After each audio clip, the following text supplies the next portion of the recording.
السلام علیکم ورحمۃ اللہ وبرکاتہ۔ میں ہوں اسامہ شیخ اور آپ دیکھ رہے ہیں اسامہ شیخ یوٹیوب چینل۔ دوستوں، پاکستان میں انتخابات کا ماحول گرم ہو چکا ہے۔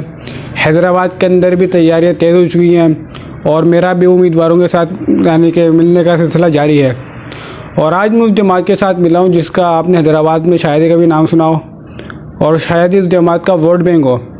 آج اس جماعت کے میں ایک نمائندے سے ملا ہوں جو کہ نومینیٹ ہیں حلقہ PS 62 سے۔ آج ان سے یہ پہلے سوال یہی ہوگا کہ آپ الیکشن کے اندر کھڑے ہوئے ہیں، آپ کا ووٹ بینک کتنا ہے اور آپ کیا سمجھتے ہیں کہ یہ ووٹ بینک سیٹ نکالنے کے لیے کافی ہے۔ دوسرا سوال یہ ہوگا کہ جمعیت علماء اسلام فضل الرحمان کی حیدرآباد کے اندر کیا ایکٹیویٹیز ہیں، یہ جماعت حیدرآباد کے اندر ابھر کے سامنے کیوں نہیں آ رہی، کیا وجوہات ہیں اور کن وجوہات کی بنا پہ یہ حیدرآباد کو ڈیلیور نہیں کر پا رہی۔ جی سر۔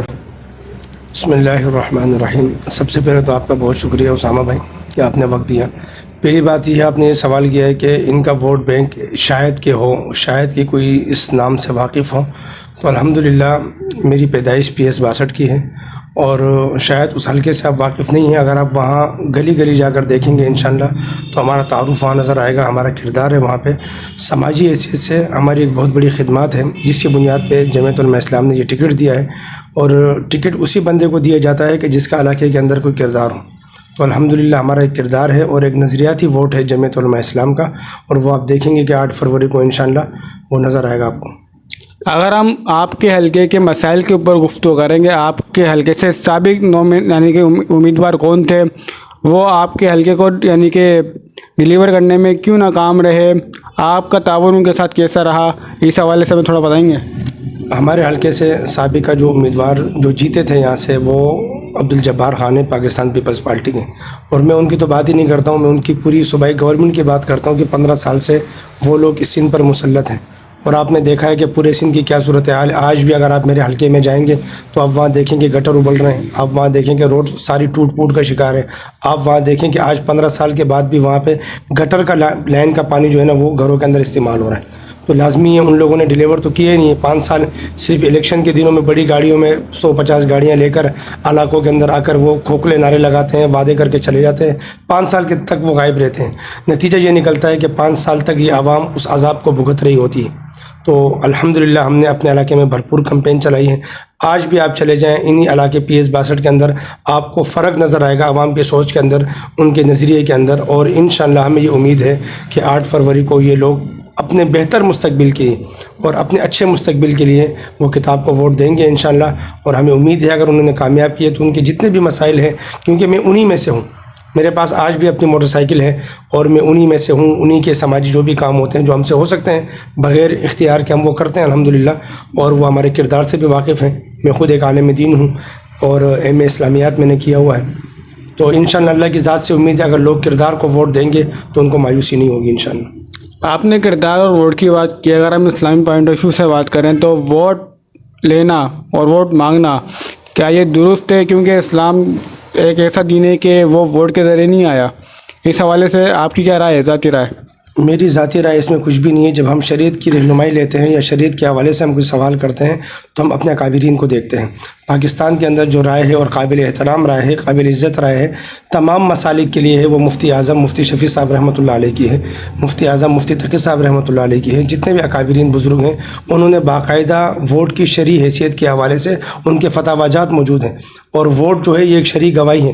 آپ اللہ کے یہاں یہ گواہی دیتے ہیں کہ جتنے بھی اراکین میرے حلقے سے کھڑے ہیں اس میں سے بہتر کون ہے، تاکہ وہ کل شرعی حوالے سے بھی دنیاوی لحاظ سے بھی ہم نے تو ہمیشہ شریعت کو پس پش ڈالا ہے، جس کا نتیجہ یہ ہے کہ یہ 75 سال سے ہمارے علاقوں کی گٹر کی لائن ہے۔ آپ خود دیکھ لیں، 12 نمبر چلے جائیں، ابھی ہم لطیف آباد میں ہی بیٹھے ہوئے ہیں، 12 نمبر آپ جا کے دیکھیں، مین شاہراہ ہے، اور ہمیشہ بھرپور طریقے سے ان لوگوں نے ووٹ لیے ہیں، لیکن نتیجہ یہ ہے کہ آج بھی ان کی لائنیں بند ہیں۔ ایک سڑک پوری کی پوری جو گٹر کا ملبہ ہے وہ سڑک پر لا کر اس الیکشن کے دنوں میں ڈال دیا گیا ہے۔ تو یہ ہمارا انسٹرکچر کا معاملہ ہے۔ تو ووٹ تو ایک شرعی حکم ہے، شرعی گواہی ہے، علماء کے فتاوی ہے اس کے اندر کہ وہ ایسے بندے کی گواہی دے کل قیامت کے دن ان کی پکڑ نہ ہو۔ تو الحمدللہ اگر ان کے سامنے 5 وقت کا ایک نمازی ہے، عالم دین ہے، اور ان کے مد مقابل فاسق فاجر آدمی ہے، تو ان کو سوچنا چاہیے کہ ان لوگوں کو تو ہم نے گزشتہ 50 سال سے ہم آزما رہے ہیں، پہلی دفعہ جو ہمارا مذہبی ووٹر ہے اس کے لیے بھی یہ خوشی کا باعث ہے کہ ان کو ایک مذہبی نمائندہ ملا۔ اس حلقے پر 50 سال کے اندر کبھی کوئی مذہبی بندہ کھڑا نہیں ہوا ہے، پہلی دفعہ الحمدللہ مذہبی بندے کو اللہ نے یہ موقع دیا ہے کہ وہ عوام کی خدمت کر سکیں. ہمارا کام ہے میدان کے اندر آنا, میدان میں کھڑا ہونا, جستجو کرنا, عوام تک جانا, عوام تک اپنی بات پہنچانا. آگے 8 فروری کے دن وہ عوام کے ووٹ کی طاقت ہے, ان کی پرچی کی طاقت ہے. اگر وہ سمجھتے ہیں کہ ان کا بہتر مستقبل ایک عالم دین کی صورت میں ان کو نظر آتا ہے, تو ان کو چاہیے, ان کے حلقہ احباب کو چاہیے, ان کی فیملی کو چاہیے کہ وہ بھرپور طریقے سے علماء کا سپورٹ کریں.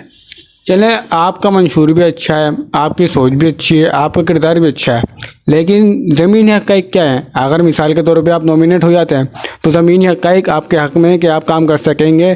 دوسری بات یہ کہ آپ کا ہوم ورک کتنا ہے. اگر مثال کے طور پہ آپ جیت بھی جاتے ہیں تو آپ کا فریم ورک کیا ہے, یعنی کہ جس کے تھرو آپ چلیں گے, جس کو آپ لے کے چلیں گے, یا جو آپ پارلیمان کے سامنے رکھیں گے. دیکھیے جی, بنیادی مسائل یہ ہے, میرا جو PS 62 کا حلقہ ہے وہ انڈسٹری حق کے حوالے سے, انڈسٹری زون ہے یہاں پہ, اور اس کی ساری سڑکیں تباہ حال ہے. حالانکہ پورا پاکستان کا منی بجٹ کہا جاتا ہے کہ انڈسٹری کا جو فنڈ وہاں جاتا ہے, ٹیکس جاتے ہیں, لیکن اگر آپ سروے کریں گے انڈسٹری زون کا, تو اگر آپ ایک دفعہ اس روڈ سے چلے جائیں تو دوبارہ اگر آپ آئیں گے تو کوئی پہچانے گا نہیں کہ یار یہ اسامہ بھائی ہے یا کوئی اور ہے. یعنی اتنا خستہ حال ہے. تو انشاءاللہ لازمی جب اس میدان کے لوگ ہیں, اور آج سے نہیں ہے, 20 سال سے میں علاقے کے اندر ہوں, عوام کی خدمت کر رہا ہوں, جو ہم سے ہو سکتا ہے.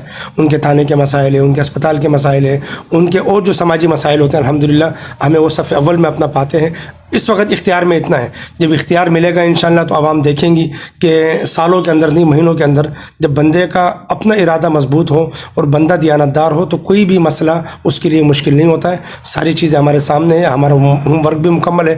اگر اللہ نے اگر موقع دیا اور عوام کی تائید سے ہم اس جگہ پر آئے تو انشاءاللہ آپ کو نظر آئے گا. اچھا, پاکستان کے اندر ایک رسم چلی ہوئی ہے کہ جو بھی بندہ ہارتا ہے وہ دھاندلی کا شور مچاتا ہے. آپ بھی ہاریں گے تو آپ بھی اس وقت یہ کہہ دیں. مولانا نے بھی یہ لاسٹ ٹائم بات کی تھی 18 کے الیکشن کے اندر, دھاندلی ہوئی ہے, دھاندلی ہوئی ہے. تو کوئی ایسا میکینزم کیوں نہیں بن جاتا پاکستان یا حیدرآباد کے اندر کہ تمام جماعتیں, تمام مکاتب فکر اس پہ اجماع کر لیں کہ بھائی یہ جو ہے یہی صحیح ہے, ہم اس کے علاوہ نہ کوئی آگے ہوگا نہ کوئی پیچھے ہوگا. یہ یعنی کہ ایک میکینزم ایسا ہے بس. دیکھیں اس کا علاج کیا ہے؟ دیکھیں اسامہ بھائی, پہلی بات یہ کہا کہ آپ نے کہا کہ مولانا ہار گئے اور مولانا پھر شور مچاتے رہے, تو یہ انتہائی نامناسب بات ہے. الحمدللہ جمعیت علماء اسلام 18 کے اندر میدان عمل میں رہی, اور ہمارا طرز عمل یہ ہے, ہماری 75 سالہ پاکستان کی سیاسی تاریخ میں ہم یہ چاہتے ہیں کہ عوام کو آزادانہ طریقے سے ان کا منصفانہ حق کے رائے وہ ان کو استعمال کرنے کی اجازت دی جائے. 18 کے الیکشن تو دھاندلی زیادہ تھے, سب کو پتہ ہے کہ کس طریقے سے پورا انہوں نے ان کا سسٹم بٹھایا, 45 کے فارم غائب کیے گئے. وہ جو ہوا وہ ایک تاریخ کا ایک سیاہ باب ہے, اس پہ ہم نہیں جاتے ہیں. الحمدللہ اس وقت جو تمام مذہبی اور سیاسی جماعتیں ہیں ان کو آزادانہ ماحول پورے ملک کے اندر ملا ہوا ہے, اور ہر بندہ آزادی کے ساتھ اپنی سیاسی ایکٹیویٹی وہ کر رہا ہے. تو اگر منصفانہ آزادانہ عوام کی رائے ہے وہ کسی کو بھی منتخب کرتی ہے تو میرے بھائی کسی کو بھی اعتراض نہیں ہوتا. اعتراض تب ہوتا ہے, اس وقت ابھی کی میں بات بتا رہا ہوں, 2-4 دن سے انہی حلقوں کے اندر PS 61 کے اندر کی شکایتیں آ رہی ہیں کہ انہوں نے جو ہے نا وہ پولنگ اسٹیشن تبدیل کرنا شروع کر دی, ریاستی طاقت کا وہ استعمال کر رہے ہیں. پاکستان پیپلز پارٹی کی میں بات کر رہا ہوں. تو یہ چیزیں نہیں ہونی چاہیے. عوام ہے, عوام کے لیے آپ بھی اپنی آواز پہنچائیں. جمہوریت ہے, ہر بندے کو آزادی رائے کا حق حاصل ہے, وہ اپنا ووٹ دے گا دیانتداری کے ساتھ, ووٹ کاؤنٹ ہو دیانتداری کے ساتھ. الیکشن کمیشن کا عملہ وہ دیانتدار رہیں, کسی کو بھی کوئی اعتراض نہیں ہوگا. ہار جیت تو نصیب کی بات ہے, 10 بندے میدان میں, ایک ہی بندہ جیتے گا. اگر منصفانہ صاف شفاف انتخابات ہوتے ہیں تو جو بھی جیتے گا وہ ہمارا نمائندہ ہے علاقے. آپ نے پولنگ اسٹیشن کی بات کی کہ پولنگ اسٹیشن تبدیل کیے جا رہے ہیں, اس کا مطلب یہ دھاندلی عادی تو ہو چکی ہے.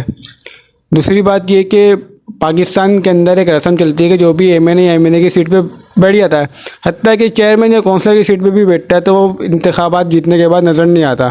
اس کا علاج کیا کہ انتخابات کے نمائندے کو ہم پکڑ لیں, ایسا کوئی میکینزم تیار ہے آپ کے پاس؟ مین میکینزم ہم یہی کہتے ہیں کہ پاکستان کی عوام ہے, آج الحمدللہ عوام میں شعور ہے, اور آپ دیکھ رہے ہیں کہ جو سابقہ ذمہ دار ہیں, وزیر ہیں, MP MNAs ہیں, وہ جن جن علاقوں میں جا رہے ہیں لوگ ان کا جوتوں سے استقبال کر رہے ہیں. تو یہی عوامی شعور ہے. عوام کو اپنی طاقت کی دفاع بھی, ووٹ کا دفاع بھی خود کرنا ہے. عوام اگر ایک بندے کو ووٹ دیتی ہے, کل وہ بندہ غائب ہے, تو عوام کو چاہیے کہ اس کو گریبان سے پکڑ کے پوچھیں کیونکہ میرے ہی ووٹ سے وہ منتخب ہوتا ہے، میرے ہی ووٹ سے وہ ایوان بالا میں جاتا ہے، میرے ہی ووٹ کے وسائل سے وہ اپنی عیاشی کیوں کرتا ہے، وہ کیوں عوام کی خدمت نہیں کرتا؟ یہ تو عوام کو سوچنا چاہیے۔ ہم تو الحمدللہ آج بھی میدان عمل میں ہیں، بے سر و سامانی کے عالم میں کوئی اختیار نہیں ہے، کل بھی انشاءاللہ ہم جیت بھی جائیں یا ہار بھی جائیں، عوام کی خدمت ہم پر فرض ہے۔ ہم سیاست کو عبادت سمجھ کر کرتے ہیں۔ کسی بھی جماعت کے، کسی بھی مسلک کا کوئی بھی بندہ ہمارے پاس آتا ہے، ہم بلا تفریق اس کی خدمت کرتے ہیں۔ اور پولنگ اسٹیشن جو آپ نے دھاندلی کے والے سوال تھا، آدھی دھاندلی ہو چکی ہے، اب یہ الیکشن جو ہوگا 8 فروری کو، کیا وہ قابل قبول ہوگا تمام سیاسی جماعتوں کی جانب سے اس صورتحال کے اندر؟ دیکھیں جی، ہمارے قائدین، صوبائی اور مرکزی قائدین نے واضح طور پہ الیکشن کمشنر جو ہے ان سے بھی کہا ہے، چیف جسٹس آف پاکستان سے بھی کہا ہے کہ بھئی انتخابات کا ماحول پرامن، صاف شفاف ہونا چاہیے۔ نہیں ہوگا وہ 8 تاریخ کو سب کے سامنے ہوگا، پوری عوام کے سامنے ہوگا، میڈیا کا دور ہے، ایسی کوئی چیز نہیں کہ وہ چھپ سکتی ہے۔ جب نہیں ہوگا اور وہ کسی ایک فریق کو لانے کی کوشش کریں گے یا کسی کو دیوار سے لگانے کی کوشش کریں گے تو ہم میدان کے لوگ ہیں، 18 سے 23 تک بھی ہم میدان میں رہیں، پورا پاکستان گواہ ہے، پرامن ہم نے سیاسی جدوجہد کی، اس کے بعد بھی کریں گے انشاءاللہ۔ ماشاءاللہ آپ سے بڑی خاصی گفتگو اچھی رہی۔ انٹرویو کے اختتام میں ایک سوال کے اوپر کریں گے۔ آپ نے مفتی تقی اور مفتی شفیع کی مثال دی کہ انہوں نے فتویٰ دیا ہوا ہے۔ اگر مثال کے طور پہ میں ایک مسلمان ہوں اور میں مثال کے طور پہ ووٹنگ سسٹم سے اعتراض کرتا ہوں، پولیٹیکل سسٹم سے موجودہ، یا کوئی ایک گروہ ہو یا مسلمانوں کی ایک یعنی کہ ایک چھوٹی سی جماعت اختلاف کرتی ہے، تو کیا اس اختلافات کی گنجائش ہے؟ کیونکہ اگر ہم دیکھتے ہیں مذہبی جماعتوں کو جب سے 75 سال ہو گئے پاکستان کو قیام کو، جب سے مذہبی جماعتیں یعنی کہ انتخابی سیاست کا حصہ ہیں، خاطر خواہ میں نہیں سمجھتا کہ انہوں نے کوئی اسلام کے لیے کوئی بڑا کام کیا ہو۔ اور جو ختم نبوت کی تحریک تھی وہ بھی عوامی پریشر کے تحت کامیاب ہوئی ہے، اور مطلب کہ کوئی ایسا پولیٹیکل چینج نہیں دیکھا کہ ہم نے جو کہیں کہ بھائی ہاں بھائی یہ تبدیلی تھی، ہاں یہ اسلام کے لیے ہوا ہے، ہاں بھائی اب اسلام تخت پہ آئے گا۔ بہت اچھا سوال کیا آپ نے۔ مین چیز ہوتی ہے اکابرین کے رائے کو دیکھنا۔ چھوٹی سی جماعت کہیں پر بھی اختلاف رکھتی ہے، وہ اپنے اختلاف رائے رکھے۔ جہاں تک آپ نے بات کی چینجنگ کی بات، تو الحمدللہ اس 75 سال کے اندر اگر نظام مصطفیٰ کی بات ہے، تحریک ناموس رسالت کی بات ہے، یا تحریک ناموس صحابہ کی بات ہے، علماء نے قربانیاں دی ہیں، اپنی جانوں کے نذرانے دیے ہیں، ایک ایک جگہ پر ہم نے 80 لاشیں اٹھائی ہے پاکستان کے دفاع کے لیے۔ اگر کوئی بندہ یہ چاہتا ہے کہ اس پاکستان کو جو اسلامی مملکتی ریاست ہے اس کو وہ سیکولر بنانا چاہے، اور ہر دور میں ہوا ہے، حقوق نسواں بل آیا ہے، میرا جسم میری مرضی کا بل آیا، آپ نے دیکھا یہ چند علماء کرام جو اسمبلی میں ہیں۔ بدقسمتی ہماری یہ ہے کہ وہ الیکشن کے دن عوام علماء کو منتخب نہیں کرتے، جب ان کے اوپر شرعی حوالے سے کوئی نقطہ نظر، کوئی پریشانی آتی ہے، پھر وہ علماء کی طرف دیکھتے ہیں۔ پوری اسمبلی کے اندر 344 یا 350 کے ممبران ہیں قومی اسمبلی کے اندر، وہاں 10 سے 12 علماء ہیں۔ آپ مجھے بتائیں کہ وہ کیا کر سکتے ہیں؟ جتنا حجم ہوگا اسی حساب سے ان سے بات ہوگی۔ لیکن الحمدللہ آپ نے جو عوامی پریشر کی بات کی، وہ مذہبی لوگ ہیں، وہ اسلام سے محبت کرتے ہیں، وہ حضور اکرم صلی اللہ علیہ وسلم کی ذات سے محبت کرتے ہیں، وہ صحابہ کرام سے محبت کرتے ہیں، اور ان علماء کو ان عوام کو لیڈ کرنے والے یہی علماء ہیں۔ یہی مسجد اور ممبر سے جو آواز لگتی ہے، تو پھر وہ جو دشمن کے منصوبے ہیں، جو اسلام دشمن منصوبے ہیں، ہر دفعہ ہر دور میں آپ نے دیکھا کہ ناموس رسالت کے حوالے سے جو قانون ہے اس میں ترمیم کی کوشش کی گئی، اور ہر دفعہ علماء میدان میں آئے، علماء نے قربانیاں دی ہیں، اپنی جانوں کے نذرانے دیے ہیں۔ صحابہ کرام کا بل کا مسئلہ تھا، آپ نے دیکھا مکمل طور پہ ساری پارلیمنٹ کے اندر وہ کثرت رائے سے منظور ہوا، لیکن جب ایوان صدر میں ایک لادین شخص بیٹھا ہوا تھا، ایک سیکولر ذہن کا شخص بیٹھا ہوا تھا، اس نے اس پہ سائن نہیں کیا۔ نتیجہ یہ ہے کہ آج بھی لوگ گلی کوچے کے اندر صحابہ کرام پہ تبرہ کرتے ہیں۔ اس میں ہر وہ بندہ مجرم ہے جو ان کو ووٹ دے کر ان تاریخوں میں جو 5 سال کے بعد ایک موقع آتا ہے، کم سے کم اگر میرا ہاتھ ایوان صدر تک نہیں پہنچ سکتا، میرا ہاتھ ایوان وزیر اعظم تک نہیں پہنچ سکتا، وزیر اعلیٰ تک نہیں پہنچ سکتا، اس الیکشن کے دن تو پرچی کی طاقت میرے ہاتھ میں ہے، تو میں اس ظلم کا بدلہ اس پرچی کے ذریعے لوں، اسلام کے لیے، شریعت کے لیے، اور حضور اکرم صلی اللہ علیہ وسلم کی ذات اقدس کے تحفظ کے لیے۔ بہت بہت شکریہ مولانا سوات ہمارے ساتھ تھے، ان سے PS 62 کے حوالے سے گفتگو ہوئی، اور پاکستان کی سیاست کے حوالے سے بھی ان سے تبادلہ خیال ہوا۔ ماشاءاللہ بڑے اچھی ان کی سوچ ہے، امید ہے کہ یہ اپنے مقصد میں کامیاب ہو جائیں۔ لیکن پاکستان کی جو تاریخ رہی ہے وہ اس کے بالکل برعکس رہی ہے، کیونکہ ہم نے جب بھی دیکھا ہے کہ دنیا کے سامنے کہ جس طریقے سے مذہبی معاملات ہوئے ہیں، انتہا پسندی ہوئی ہے، ایک قوم ڈیوائیڈ ہے، مذہبی طبقہ خود ڈیوائیڈ ہے ووٹنگ کے حوالے سے۔ جب تک کوئی میکینزم نہیں آیا تھا، جب تک کوئی قوم میں شعور نہیں آیا تھا دینی لحاظ سے، جب تک یہ ساری ایکسرسائز جو ہے نا محض انتخابات تک محدود ہیں۔ السلام علیکم ورحمۃ اللہ وبرکاتہ۔ انشاءاللہ اپنے نیکسٹ مہمان کے ساتھ آپ کے سامنے حاضر خدمت ہوں گے۔ السلام علیکم۔